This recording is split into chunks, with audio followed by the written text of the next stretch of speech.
YF vehicle here. This is a Journey. It's dual air conditioning, and this is YF. Let's see right there. It's a dual stage air conditioning system, so it's almost 900 grams, 778 grams. I think that's like nearly, oh, there you go. They have the conversion for you guys who like pounds. So that's almost 2 pounds. So you're just a hair under $300 just in refrigerant. This was a little collision work. They had to take some stuff apart, so it still has the same original condenser. So basically it was just a drain and then come back later and recharge. That's on this one.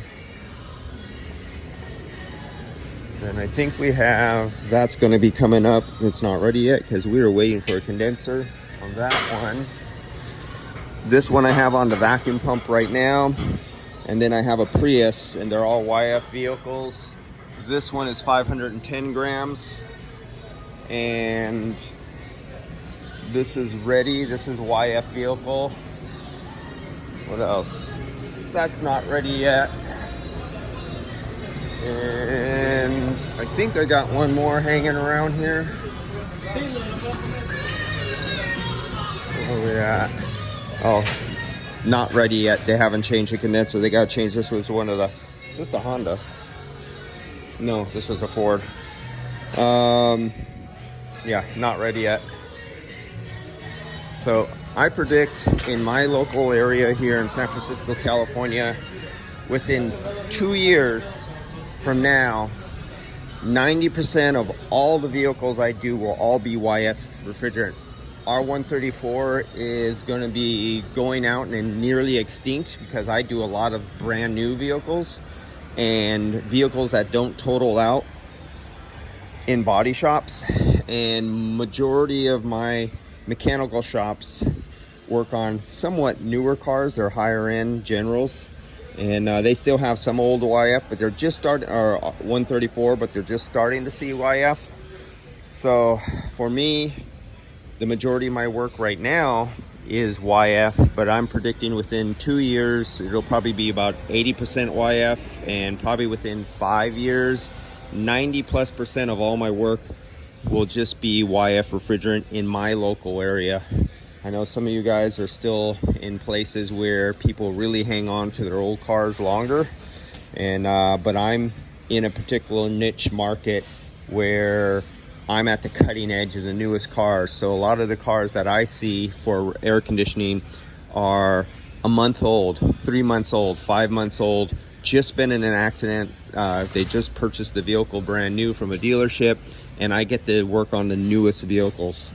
So I've always been ahead of the curve when it came to YF, and that's why way back in 2011, I purchased equipment to do YF before 2012, when Cadillac released the very first vehicle on the market with YF refrigerant, and that was the XTX.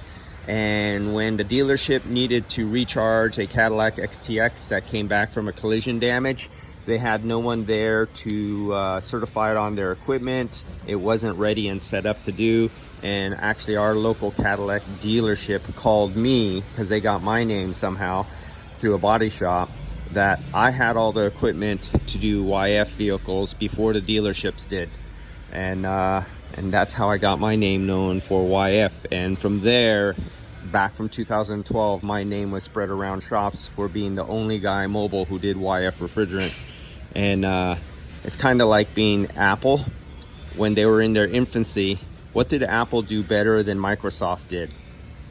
Apple started introducing their computers into schools, giving them away at a losing profit margin, just to get their product name out there, that they were the only ones who had this product, gave it away for almost free. I didn't do that. And they got their name out of there, and they now dominate the market. Microsoft has some advantages. I work in both platforms, but that's the idea. You're the guy who dominates a niche market that is coming up before it's actually a big thing, and you don't have to do advertising.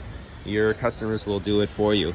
And it works like this: if you're a dentist, if you're a lawyer, if you're a roofer, if you're a gardener, if you do something a decade before everybody else does, when the time comes around, it's an exploding market, you don't even have to advertise. Everyone knows you do it. So that's just a little business niche. And it doesn't matter if you're the transmission guy and there's something that's coming out on the market that you have a transmission shop doing, or if you're some sort of specialty brake shop who you're the guys with the scanner who can bleed brakes, or do something that when the general gets himself in trouble and he took apart a set of pads and he lost a caliper, popped out, he got air in the system, and he found out he cannot bleed it the old school way, and so he's taking the vehicle to the shop down the street who can bleed or perform the procedures to get those brakes working correctly, because he has the factory scanner and he knows the secrets even if you don't need the factory scanner. And all of a sudden, all the shops in the neighborhood are taking those cars over to you to do those jobs. It doesn't matter what field you're in, drivability, transmission, brakes, diesel, engine repair. You find your niche and you sacrifice in the beginning and you buy that expensive equipment, you train yourself, and you become the guy in that local area. Everybody knows you're the to-go guy to go to. And that's it for today. I'll see you guys. Bye.